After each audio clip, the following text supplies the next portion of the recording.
দেশের মধ্যে বলে ভারত পেরে টুকরে অঙ্গে এবং উস্কানিমূলক কথাবার্তা, আমি বলবো সেখানে পুলিশ অবশ্যই ব্যবস্থা নেবে। দেশ সবার আগে, দেশের এগেনস্টে যেই বলবে সে তুমি যত বড়ই হরিদাস পাল হও, তার স্থান জেলে হওয়া উচিত। সিজেপির যিনি প্রধান, এবং তাকে আমি রিকোয়েস্ট করবো যে আগামী দিনে আপনারা পলিটিক্যাল ফিল্ডে আসুন এবং আপনারাই হবেন প্রতিপক্ষ। ছাত্রছাত্রী পেটানো উচিত নয়। প্রধানমন্ত্রী সেটা বুঝতে পেরেছেন বলেই কিন্তু স্টেটমেন্ট দিয়েছেন এবং তড়ি ঘড়ি শিক্ষামন্ত্রীকে পদত্যাগ করানো হয়েছে। কারণ বিজেপিও বুঝতে পেরেছে যে জল আস্তে আস্তে নাকের উপরে উঠতে শুরু করেছে।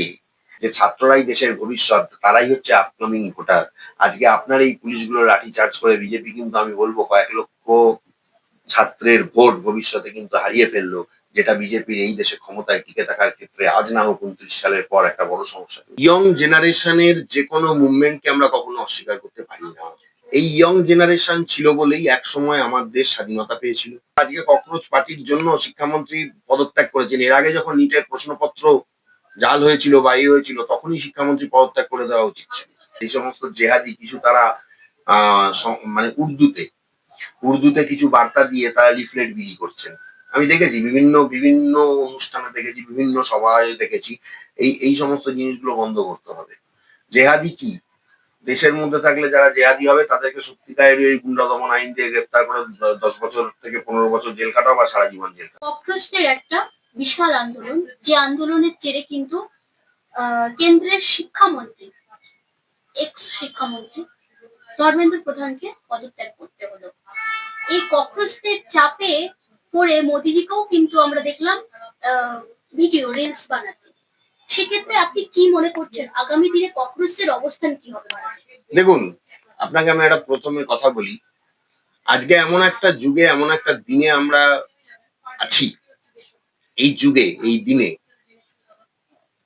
ইয়ং জেনারেশনের যে কোনো মুভমেন্টকে আমরা কখনো অস্বীকার করতে পারি না। কারণ এই ইয়ং জেনারেশন ছিল বলেই এক সময় আমার দেশ স্বাধীনতা পেয়েছিল। এই ইয়ং জেনারেশনই বিভিন্ন রাজনৈতিক এবং সামাজিক বিষয়কে দেশের মধ্যে এস্টাবলিশ করেছিল। এবং এই ককরোচ পার্টিকে নিয়ে বিভিন্ন জায়গায় বিভিন্ন রকম সমস্যা তৈরি হয়েছে। আমি দেখেছি সুপ্রিম কোর্টের চিফ জাস্টিস তিনিও খুব একটা পাত্তা দেননি। কিন্তু আমি বলবো যে একটা রাজনৈতিক দলের তকমা ককরোচ পার্টি কিন্তু সারা দেশ জুড়ে পেয়ে গেছে। এটা আমি মনে করি, ব্যক্তিগতভাবে মনে করি। কেন মনে করি? তার কারণ হচ্ছে যে তারা খারাপ হোক ভালো হোক, আজকে দেখুন রাষ্ট্রবাদী দল বিজেপি তাদেরকে খারাপ প্রমাণ করতে চাইছে, তারা দেশদ্রোহী প্রমাণ করতে চাইছে। কিন্তু কিন্তু প্রশ্ন লিকের মতো বিজেপির ক্ষমতায় থাকাকালীন বছর বছর কি কেন হচ্ছে? ডাল মে কুচ নিশ্চয়ই কালা হয়। এতদিন কেন? আমি তো বলবো আজকে ককরোচ পার্টির জন্য শিক্ষামন্ত্রী পদত্যাগ করেছেন। এর আগে যখন নিটের প্রশ্নপত্র জাল হয়েছিল বা হয়েছিল, তখনই শিক্ষামন্ত্রী পদত্যাগ করে দেওয়া উচিত ছিল আমি মনে করি। কারণ তিনিও তো একটা শপথ গ্রহণ করেছেন, গুপ্তমন্ত্র পাঠ করেছেন যে জনগণের জন্য, জনগণের সেবায় তিনি নিয়োজিত। তাহলে যেখানে তিনি শিক্ষামন্ত্রী হিসাবে এতদিন পরে আজকে চাপে পড়ে পদত্যাগ করলেন বা প্রধানমন্ত্রী ভিডিও করলেন, ঠিক আছে, সেখানে তার নিজের বিবেক বোধের আগে জাগ্রত হয়নি? আমি জানতে চাই। ককরোচ পার্টিকে, আর সব থেকে বড় ব্যাপার হচ্ছে, আমি এটা আপনাকে মানতেই হবে, যে কোনো রাজনৈতিক দল আমাদের ভারতবর্ষে তাদের কিন্তু ঠক্কর খেতে খেতেই একটা জায়গায় এসে পৌঁছাতে হয়েছে। আজকে যদি আমার রাজ্যের প্রাক্তন রাজনৈতিক দল যারা রুলিং পার্টি ছিল তৃণমূল কংগ্রেস, একসময় তৃণমূল কংগ্রেসের কি ছিল, একসময় মমতা বন্দ্যোপাধ্যায়ের কি ছিল, আজকে মমতা বন্দ্যোপাধ্যায় বিভিন্ন রকম তার দল চুরি চিটিংবাজি বা হেরে গেছে সেটা আলাদা জিনিস, কিন্তু এক সময় তাকেও প্রচুর লড়াই করতে যে সিপিএম তাকে মারধর করেছিল। আমি মনে করি ভবিষ্যতে কংগ্রেসের পর ককরোচ পার্টি কিন্তু একটা বড় জায়গা নিতে পারে এবং তার জায়গাটা তারা দেখিয়েছে। কিন্তু ককরোচ পার্টির যারা ফাউন্ডার অভিজিৎ দীপকে থেকে অভিজিৎ রামকা সবাই কিন্তু বলছে, তারা কিন্তু তাদের দাবি যে এটা অরাজনৈতিক একটা দল, রাজনৈতিক না। সেটা ভালো, সেটা পরবর্তীকালে দেখা যাবে তারা রাজনীতির আঙিনায় আসবেন কি আসবেন না, সেটা পরবর্তীকালে দেখা যাবে। তবে আমি আহ্বান করবো যে তারা রাজনীতির আঙিনায় আসুন। কারণ রাজনীতির আঙিনায় আসলে মানুষকে সেবা করার তাদের একটা সুযোগ আসবে, পার্লামেন্টে যাওয়ার, বিভিন্ন বিধানসভায় যাওয়ার তাদের একটা সুযোগ আসবে এবং সরাসরি জনগণের কর্মকাণ্ডের সঙ্গে দেশের কর্মকাণ্ডের সঙ্গে সরাসরি তারা যুক্ত থাকতে পারবেন। এটা আপনার মাধ্যমে তাদের কাছে আমার বার্তা। তাদের নিশ্চয়ই একটা আইডিওলজি আছে, চিন্তা ভাবনা রয়েছে, এবং আমি দেখলাম যে তারা এই ধর্মতলাতেও কিন্তু কয়েকজনকে গ্রেপ্তার করা হয়েছে, আপনি জানেন। কিন্তু দেখুন, বিজেপির সাপোর্টে থাকা বিহার রাজ্য, তাতে কিন্তু বিহার সরকার ঘোষণা করেছে, আপনি দেখেছেন নিশ্চয়ই, বিবৃতি দিয়ে ঘোষণা করেছে যে এই পার্টির এগেনস্টে যত এফআইআর এবং যত কেস করা হয়েছিল সমস্ত কেস কিন্তু বিহার সরকার প্রত্যাহার করছে। সুতরাং তাহলে নিশ্চয়ই বিহার সরকার, যেটা মোটামুটি বলা যেতে পারে নীতিশ কুমার বিজেপির সাপোর্টে তার রাজ্য চালাচ্ছেন, তাহলে আজকে তারা চাপে পড়েই প্রত্যাহার করছেন, নাহলে এমনি এমনি তো প্রত্যাহার করতেন না। এফআইআর হওয়ার পরে একটা সরকার প্রত্যাহার করছে মানে তাদের চাপ আছে। এবং এইটাও মানতে হবে যে ধর্মেন্দ্র প্রধানের মতন একজন ব্যক্তি, যিনি আরএসএস এর অত্যন্ত কাছের লোক, আজকে তাকেও পদত্যাগ করতে বাধ্য করলো তারা। সুতরাং যখন হাজার কণ্ঠে গর্জন ওঠে এবং সোশ্যাল মিডিয়া তাদের একটা বিশাল বড় প্ল্যাটফর্ম, আজকে সোশ্যাল মিডিয়াকে দেশের প্রধানমন্ত্রী অস্বীকার করতে পেরেছেন। তিনিও স্টেটমেন্ট দিয়েছেন। এর আগে তিনি কতবার স্টেটমেন্ট দিয়েছেন আমি জানতে চাই।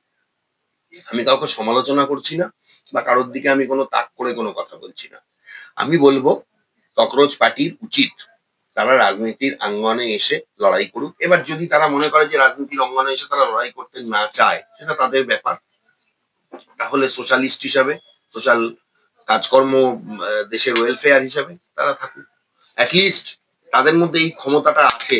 ধর্মেন্দ্র প্রধানকে ইস্তফা দেওয়ানোর পর আমি মনে করি যে এই যে ধর্মেন্দ্র প্রধান আজকে ইস্তফা দিলেন, দেশের শিক্ষামন্ত্রী তিনি যে আজকে ইস্তফা দিলেন, তার মানে কোথাও না কোথাও গলদ যে রয়েছে দেশের কেন্দ্রীয় সরকার মানতে বাধ্য হয়েছে, এবং তাদের চাপে পড়ে আজকে শিক্ষামন্ত্রীকে ইস্তফা দিতে বাধ্য করা হয়েছে। সোনাম ওয়াংচুর মতন একজন লোক, তিনিও অনশনে বসেছেন।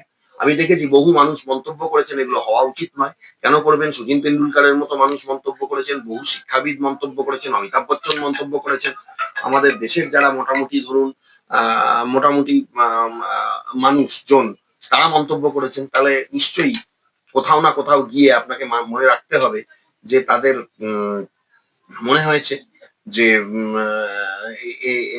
এরা এরা যে দাবিগুলো তুলছে সেই দাবিগুলো যথেষ্ট যুক্তি, এবং সেই দাবিগুলোর পেছনে যথেষ্ট যুক্তি তারা খাড়া করতে পেরেছে। আমি তো বলবো যে এর বোধোদয় হওয়া উচিত ছিল। কেন ওনার বোধোদয় হয়নি? কেন এর আগে নিট আর 15 বছর আজকে বিজেপি ক্ষমতায় রয়েছে, নিট নিয়ে নিটের 4বার প্রশ্নপত্র ফাঁস হলো বা 3বার প্রশ্নপত্র ফাঁস হলো, তখন শিক্ষামন্ত্রী মনে হয়নি যে আমি পারছি না, আমি পদত্যাগ করি? ঠিক আছে। সুতরাং ক্ষমতার লোভে সবাই লালায়িত, ক্ষমতাকে আসল দেখিয়ে দেওয়ার জায়গা সবসময় বিরোধী দল করে থাকে। এবং সেই জন্য আমি মনে করি যে এই ককরোচ পার্টি যদি তাদের শুধু সামাজিক জায়গা ছেড়ে রাজনৈতিক অঙ্গনে প্রবেশ করে, আমার ধারণা যে তারা একটা বড় জায়গায় যেতে পারে। বিজেপির এগেইনস্টে লড়াই কি বিজেপি করতে পারে আগামী? দেখুন, তারা যদি রাজনীতির অঙ্গনে না আসে তাহলে হয়তো রাজনীতির লড়াইটা তারা লড়তে পারবেন না। কিন্তু ধর্মেন্দ্র প্রধানের ইস্তফা মানে আমি মনে করি যে বিজেপি যদি আজকে স্টেপ ফরওয়ার্ডিং হয়, আমি ধরে নিলাম যে অন্যান্য রাজনৈতিক দল টংগ্রেসের যা অবস্থা, তাতে বিজেপির মোটামুটি 100%-র মধ্যে মোটামুটি ধরে নিন আপনি 80%, মানে 80% বিজেপির ফেভারেই সমস্ত কিছু রয়েছে সারা দেশে। ঠিক আছে। কিন্তু আজকে কিন্তু তারা 10% পিছিয়ে দিতে বাধ্য হয়েছে এই সিজেপির এই ধরনের আন্দোলনে, এবং নিজেদের শিক্ষামন্ত্রীকে পদত্যাগ করাতে তারা বাধ্য হয়েছে, দেশের প্রধানমন্ত্রীকে স্টেটমেন্ট দিতে তারা বাধ্য হয়েছে। সুতরাং এই এই জিনিসগুলো প্রমাণ করে যে তাদের ক্ষমতা রয়েছে। কই রাহুল গান্ধী বা সোনিয়া গান্ধী, এরা তো অনেক বলেছে, অনেক কিছু করেছে, পার্লামেন্টে অনেক কিছু করেছে, কিন্তু এই সমস্ত বিষয় নিয়ে তো করতে পারেনি, কারণ তাদের সময় পাহাড় প্রমাণ দুর্নীতি ছিল। দেখুন, এটা মনে রাখতে হবে, যে কোনো রাজনৈতিক দলের কাছে অ্যাডভান্টেজ কোনটা জানেন তো? আমি আপনাকে বলছি, আমি যদি আজকে আমার রাজ্য দিয়ে বলি, এই যে মমতা ব্যানার্জি চিৎকার চেঁচামেচি করে যাচ্ছে আমাকে হারানো হয়েছে, এই হয়েছে, সেই হয়েছে, কিন্তু যে মমতা ব্যানার্জির পাশে লোক নেই কেন বলুন তো? মমতা ব্যানার্জি যে চোর চিটিংবাজি গুলো করে গেছে তার লোকজন দিয়ে, সেই চোর চিটিংবাজি গুলোকে মানুষ বিশ্বাস করেনি, যার জন্য আজকে বিজেপিকে তারা ভোট দিয়েছে। আবার কংগ্রেসের যে চিটিংবাজি সারা দেশ জুড়ে, এবং কংগ্রেসের যে নিজেদের লোককে কুক্ষিগত করে সারা দেশটাকে পরিচালনা করা, সেটাও সারা দেশের মানুষ দেখে নিয়েছে। যার জন্য কংগ্রেস আজকে বিজেপির ভুল ধরে ওই কিছুটা লাভ হয়েছে, কিন্তু পুরোপুরি হাঁটাতে পারেনি। কিন্তু সিজেপি কেন পেরেছে? সিজেপির কোনো ঠিক ভুল কিছুই বিচার হয়নি, নতুন পার্টি। আজকে তারা সাপোর্ট করছে, জনগণ তাদের সাপোর্ট করছে। সুতরাং ভবিষ্যতে আমি মনে করব এবং আমি আমি আপনার মাধ্যমে আমি রিকোয়েস্ট করব সিজেপির যিনি প্রধান, এবং তাকে আমি রিকোয়েস্ট করবো যে আগামী দিনে আপনারা পলিটিক্যাল ফিল্ডে আসুন এবং আপনারাই হবেন প্রতিপক্ষ। যা হয়তো আজকে হবে না, আজ থেকে 20-25 বছর সময় লাগবে, কিন্তু আপনারাই এই দেশের একজন প্রবল প্রতিপক্ষ হতে পারেন বলে আমার বিশ্বাস। অন্যদিকে দেখা যাচ্ছে যে পশ্চিমবঙ্গের মতো একটা জায়গায় বাংলা, আমাদের যেটা পশ্চিমবঙ্গ, যেখানে সুকান্ত ভট্টাচার্য নেতাজি সুভাষচন্দ্র বোসের পশ্চিমবাংলা, সেখানে কিন্তু নেতাজিকে অবমাননা করা হচ্ছে দিনের পর দিন। এক একজন বিজেপি কর্মী থেকে, সমর্থক থেকে, এবং যিনি অনন্ত মহারাজ, তিনি পর্যন্ত নেতাজিকে অবমাননা করেছেন।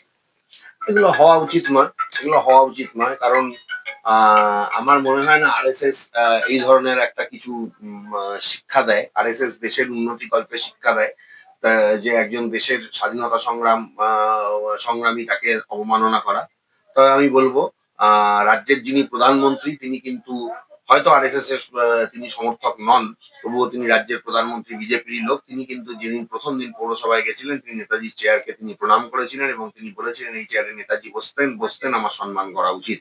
আমি তাদের খারাপের মধ্যেই ভালোটাই মনে রাখবো এবং এটা মনে করব যে তাকে দেখে, কারণ এখন তো বিজেপির আমার রাজ্যে বিজেপি তিনিই হচ্ছেন ফার্স্ট পার্সন, তাকে দেখে অন্যদের শিক্ষা নেওয়া উচিত। আমরা নেতাজির অবমাননা যেটা দেখতে পাচ্ছি যে বিভিন্ন ক্ষেত্রে, এবং শ্রমিক ভট্টাচার্য তারও একটা ভিডিও ক্লিপ কিন্তু না, সেই ভিডিওটা আমি দেখিনি। সেই ভিডিওটা আমার কাছে আসলে এই বিষয়ে আমি কথা বলবো। কারণ হচ্ছে উনি বিজেপির রাজ্য সভাপতি, একটা বড় পোস্টে রয়েছেন। হ্যাঁ, সেই ভিডিওটা সত্য মিথ্যা যাচাই করার বিষয় রয়েছে। উনি একটা বিষয়ে মন্তব্য করেছেন, ভারত থেকে তেরে টুকরে হোঙ্গে কাশ্মীর মাঙ্গে, এই সমস্ত তিনি বলেছেন। এটা আমি দেশবাসী হিসেবে প্রতিবাদ জানাই এবং এটা আমি বলবো শ্রমিকদাকে যে এইটা আপনি যে প্রতিবাদ করেছেন আমার অত্যন্ত ভালো লেগেছে। দেশকে সবার আগে ভালোবাসা উচিত এবং এই ধরনের কথা যারাই এই স্লোগানটা দেবে, ঠিক আছে, আমি কিন্তু এই অভয়ার মঞ্চে গিয়ে এই ধরনের স্লোগান, কিছু তৃণমূলীদের মুখে এই ধরনের স্লোগান কিন্তু উঠেছিল, কিন্তু তখন তৃণমূল সরকার কিন্তু কোনো ব্যবস্থা নেয়নি। অভয়ার মঞ্চে বিভিন্ন রকম স্লোগানের মধ্যে এই স্লোগানটা উঠেছিল। আমি ধর্মতলার বা মঞ্চের কথা বলছি না, যেটা আগে স্বাস্থ্য ভবনের প্রথম যে মঞ্চ হয়েছিল। কোন স্লোগান? হ্যাঁ, ভারত তেরে টুকরে হোঙ্গে, এই স্লোগান উঠেছিল এবং অনেকে সাপোর্টও করেছেন। এবং শুধু তাই নয়, আমি এটা বলবো যে কিছু কিছু দল আছে জেহাদি। আমি আপনাকে বলবো যে আপনি এই যে এত এখন পুলিশকে স্ট্রং করা হয়েছে, এই সমস্ত জেহাদি কিছু তারা মানে উর্দুতে কিছু বার্তা দিয়ে তারা লিফলেট বিলি করছেন। আমি দেখেছি বিভিন্ন বিভিন্ন অনুষ্ঠানে দেখেছি, বিভিন্ন সভায় দেখেছি। এই সমস্ত জিনিসগুলো বন্ধ করতে হবে। জেহাদি কি? দেশের মধ্যে থাকলে যারা জেহাদি হবে তাদেরকে সত্যিকারেরই ওই গুন্ডা দমন আইন দিয়ে গ্রেপ্তার করে 10 বছর থেকে 15 বছর জেল কাটাও বা সারা জীবন জেল কাটাও। আমি মনে তারপর করি আপনি বলছেন মুসলমান মানেই জিহাদি? না। আপনার এই প্রশ্নের উত্তর তো আমি সেটা নয়। কেন মুসলমান মানে জেহাদি? আমি সাপোর্ট করবো, আমি সম্মান করি। আমার দেশে আব্দুল কালামের মতন রাষ্ট্রপতি হয়েছেন, আমার দেশে মোহাম্মদ সামির মতন প্লেয়ার হয়েছেন, আমার দেশে মোহাম্মদ কাইফের মতন প্লেয়ার হয়েছেন। কেন মুসলমান মানেই জেহাদি আমি সেটা বলবো না? তো আমি বলতে চাইছি কিছু উর্দু লিফলেট আমার চোখে পড়েছে, সেটা কিছু ঘটনায়, এবং সেখানে এই উস্কানিমূলক কথাবার্তা লেখা হয়েছে। শুধু মুসলিম কেন, যদি কেউ কারোর বিরুদ্ধে উস্কানিমূলক কথাবার্তা বলে তার ব্যবস্থা হবে। এই যে জনগণ ব্যবস্থা করছে তৃণমূলগুলো, তারা তো সবাই মুসলিম নয়, কিন্তু তারাও আজকে ঝাড় খাচ্ছে, জনগণের কাছে ঝাড় খাচ্ছে। কারণ জেহাদির ব্যাপারটা নয়, তারা হচ্ছে জনগণকে নিয়ে খেলতে চেয়েছিল, তারা জনগণকে নিয়ে জনগণের সঙ্গে তারা অনেক বড় বিগ গেম খেলতে চেয়েছিল, জনগণের পয়সায় নিজেদের সমস্ত কিছু করে নিতে চেয়েছিল, যার জন্য জনগণ আছে তাদের তাদের বিচার জনগণ করেছে, ভোটে তাদেরকে হারিয়ে দিয়েছে। আমি একদম বলবো না যে মুসলিম মানে জিহাদি। আমার প্রচুর এখানে মুসলিম বন্ধু বান্ধব আছে, আমি একজন অ্যাডভোকেট। এখানে কেন, এখানে আমার মুসলিম কলিগরা রয়েছেন, এই হাইকোর্টে মুসলিম জাজরা রয়েছেন, অন্যান্য হাইকোর্টে রয়েছেন, সুপ্রিম কোর্টে রয়েছেন। কেন আমি আমি আমি নিজের দেশের সার্বভৌমত্বকে বিশ্বাস করি এবং সার্বভৌমত্বকে আমি সম্মান করি, কিন্তু যদি কেউ দেশের মধ্যে বলে ভারত তেরে টুকরে হোঙ্গে এবং উস্কানিমূলক কথাবার্তা, আমি বলবো সেখানে পুলিশ অবশ্যই ব্যবস্থা নেবে। দেশ সবার আগে, দেশের এগেনস্টে যেই বলবে সে তুমি যত বড়ই হরিদাস পাল হও, তার স্থান জেলে হওয়া উচিত। অন্যদিকে আমরা যে চিত্রটা দেখেছি যে নিরস্ত্র যে সমস্ত ছাত্রছাত্রী তারা আন্দোলনে গিয়েছিল, স্বতঃস্ফূর্তভাবে আন্দোলনে যোগদান করেছিল, এবং বিহারে যে ছাত্রছাত্রীরা স্বতঃস্ফূর্তভাবে মাঠে নেমেছিল, পথে নেমেছিল, তাদের অধিকারের কথা, তাদের যে মুদ্রা সেই কথা, সেই শর্ত নিয়ে তারা পথে আন্দোলনে নেমেছিল স্বতঃস্ফূর্তভাবে, কোনো রাজনৈতিক প্ররোচনায় পা না দিয়ে তারা নিজেরা বলেছে। সেখানে AK-47 চালানো কি উচিত হয়েছে? এক্ষেত্রে কি পুলিশ, যে পুলিশগুলো তাদের উপর লাঠিচার্জ করেছে এবং যে পুলিশগুলো তাদেরকে তার উপর AK-47 চালিয়েছে যে ছাত্রছাত্রীর উপর, না, এখানে আপনার প্রশ্নটা একটু ভুল হয়ে গেছে। AK-47 কারোর উপরে চালানো হয়নি, শূন্যে ফায়ার করা হয়েছিল এবং সঙ্গে সঙ্গে আমি বলবো 24 ঘন্টার মধ্যে যিনি ফায়ার করেছিলেন তাকে ডিপার্টমেন্ট সাসপেন্ডও করেছে। সাসপেনশনের অর্ডার অলরেডি আপলোড হয়ে গেছে, আপনি সেটা দেখে নেবেন। আপনি একজন সাংবাদিক, আপনার কাছে সঠিক তথ্য থাকা প্রয়োজন বলে আমি মনে করি। আচ্ছা, উচিত হয়নি বলেই কিন্তু সেই জায়গার যিনি এসপি তাকে 24 ঘন্টার মধ্যে তাকে সাসপেন্ড করেছেন এবং আমার ধারণা এই সাসপেনশনটা থাকবে এবং তার কাছে এর এক্সপ্লেনেশন চাওয়া হবে। আর দ্বিতীয় একটা ব্যাপার বলি, যে যারা ছাত্র আন্দোলন পুলিশ পিটিয়ে বন্ধ করার যে চিন্তা ভাবনা, এটা ভারতবর্ষের সমস্ত সরকারই প্রায় করে এসেছে। আগের সরকারও, কংগ্রেসও করেছিল, আমাদের রাজ্যও করেছিল, কিন্তু তার পরিণতি হয়েছে খুব ভয়ঙ্কর। আমি এটা বলতে চাই, 29 সালে নরেন্দ্র মোদী যখন শেষবারের মতো আর নির্বাচনে শেষ হয়ে যাবে তার সময়, তারপরে যদি তিনি নির্বাচন লড়েন তাহলে RSS এর পলিসি চেঞ্জ করে লড়াতে হবে। তারপরে বিজেপির সেই জায়গাটা থাকবে তো? আর ছাত্রদের ওপর যখনই কোনো প্রতিরোধ বা প্রতিবাদ নেমে আসে এবং সেটা যখন শাসক যন্ত্র দিয়ে করা হয় এবং সেটা যখন, কারণ দিল্লিতে আপনারা জানেন যে এই মুহূর্তে দিল্লিতে স্টেটটাও হচ্ছে বিজেপি, মানে আমাদের রাজ্যের মতো ডবল ইঞ্জিন সরকার, সেন্ট্রাল তো বিজেপির রয়েছে।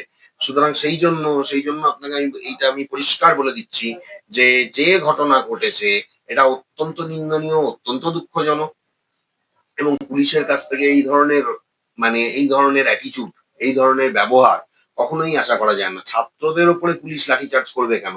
এই সমস্ত জায়গায় ছাত্রদেরকে হটিয়ে দিতে পারে পুলিশ, কিন্তু এসে লাঠিচার্জ করা, মারধর করা, এইগুলো কিন্তু একটা বিরূপ। কারণ এটা আপনাকে মনে রাখতে হবে যে ছাত্ররাই দেশের ভবিষ্যৎ, তারাই হচ্ছে আপকামিং ভোটার। আজকে আপনার এই পুলিশগুলো লাঠিচার্জ করে বিজেপি কিন্তু আমি বলবো কয়েক লক্ষ ছাত্রের ভোট ভবিষ্যতে কিন্তু হারিয়ে ফেললো, যেটা বিজেপির এই দেশে ক্ষমতায় টিকে থাকার ক্ষেত্রে আজ না হোক 29 সালের পর একটা বড় সমস্যা তৈরি করতে পারে। কঙ্গনা রানাউত, যিনি বিজেপির সাংসদ, তিনি কিন্তু বলেছেন যে এই যে ককরোচরা, যে ছাত্রছাত্রী ককরোচরা, তারা গাটার মানে নর্দমার কীট। উনি এখন বলেছেন উনি বিজেপির কাছে বেনিফিটেড। ওনার বাড়ি যখন ভেঙে দিয়েছিল তখন ওই অমিত শাহ তাকে ওনার বাড়িতে সাপোর্ট দিয়েছিলেন এবং উনি তো নিজেও একজন বিতর্কিত ক্যারেক্টার, ঠিক আছে। আর এই ধরনের সুন্দর সার্টিফিকেট এবং এই ধরনের সুন্দর ব্যবহার শাসক দলের কাছ থেকে চিরকালই বিরোধীরা পেয়ে এসেছে এবং এই দেশে রাজনীতি বলছে যে এই বিরোধীরা এই সুন্দর ব্যবহার পেতে পেতে মানুষের পাশে এসে এমন ভাবে দাঁড়িয়ে গেছে যে যারা এই সুন্দর ব্যবহারগুলো করে থাকে, যারা আজকে এই বিরোধীদের অপমান করে থাকে, ঠিক আছে, একসময় মানুষ তাদেরকেই ক্ষমতায় ফিরিয়ে আনে এবং শাসক দলকে ছুঁড়ে ফেলে দেয়। এটা কিন্তু এই দেশের ইতিহাস, বিজেপি যেন সেটা ভুলে না যায়।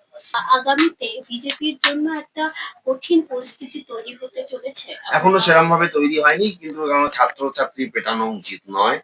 প্রধানমন্ত্রী সেটা বুঝতে পেরেছেন বলেই কিন্তু স্টেটমেন্ট দিয়েছেন এবং তড়িঘড়ি শিক্ষামন্ত্রীকে পদত্যাগ করানো হয়েছে। কারণ বিজেপিও বুঝতে পেরেছে যে জল আস্তে আস্তে নাকের উপরে উঠতে শুরু করেছে। এটা ভালো, এই ভয়টা থাকা একটা শাসক দলের জন্য ভালো। একটা গণতান্ত্রিক দেশে জনগণের কাজ করতে না পারলে জনগণ যে পছন্দ করে না, এইটা একটা শাসক দলের জন্য ভালো কাজ করার সবসময় একটা আহ্বান জানায়, সবসময় একটা। কারণ আমি আপনাকে একটা কথা বলছি, এই নিটের যে পরবর্তীকালের যে পরীক্ষা, ঠিক আছে, সেই পরীক্ষাতেও অনেক কারচুপি হয়েছে, গন্ডগোল হয়েছে, হয়তো প্রশ্ন লিক হয়নি, অনেক গন্ডগোল হয়েছে, ঠিক আছে। আমি তো একটা খাতা চ্যালেঞ্জ করব, আমার কাছে এসেছেন একজন ক্লায়েন্ট এসেছেন, তার খাতা চ্যালেঞ্জ করব, কারণ তিনি বলছেন আমি সমস্ত কারেক্ট অ্যান্সার দিয়েছি, ঠিক আছে। এখানে যদি কোশ্চেন মার্ক হয় বা ধরুন মানে ওই যেটা চারটে অপশনের মধ্যে একটা অপশন বাঁচতে বলা হচ্ছে, সে বলছে যে আমি কারেক্ট অ্যান্সার দিয়েছি, অথচ তিনি নাম্বার পেয়েছেন অনেক কম, বলছে আমি চ্যালেঞ্জ করবো। তাহলে শস্যের মধ্যে যে ভূত একেবারেই নেই এটা বলা যেতে পারে না। আর পরীক্ষার প্রশ্নপত্র ফাঁস হওয়া নিয়ে দেখুন বিজেপির অনেক সাংসদরাও অনেক কিছু বলেছেন যে বিভিন্ন আমলে পরীক্ষার প্রশ্নপত্র ফাঁস হয়েছে, বিভিন্ন আমলে অনেক রকম ঘটনা হয়েছে। সুতরাং এই ব্যাপারগুলো নিয়ে আম, আমার মনে হয় যে শাসক দল কিছুটা চাপে পড়েই ঘটনাগুলো ঘটিয়েছে। দেশের শাসক দল, বিজেপির কথা বলছি, তারা চাপে পড়েই ঘটিয়েছে এবং এই চাপটা থাকা ভালো। জনগণের জন্য কাজ করতে এসে যদি আজকে জনগণের পাশে দাঁড়ানোর মানসিকতা 100% না থাকে কোনো রাজনৈতিক দলের, তাদের ভবিষ্যৎটা একদম এখন যতটা মসৃণ আছে ততটাই মসৃণ থাকবে, এটা বলা কিন্তু আহ সম্পূর্ণভাবে সঠিক হবে না।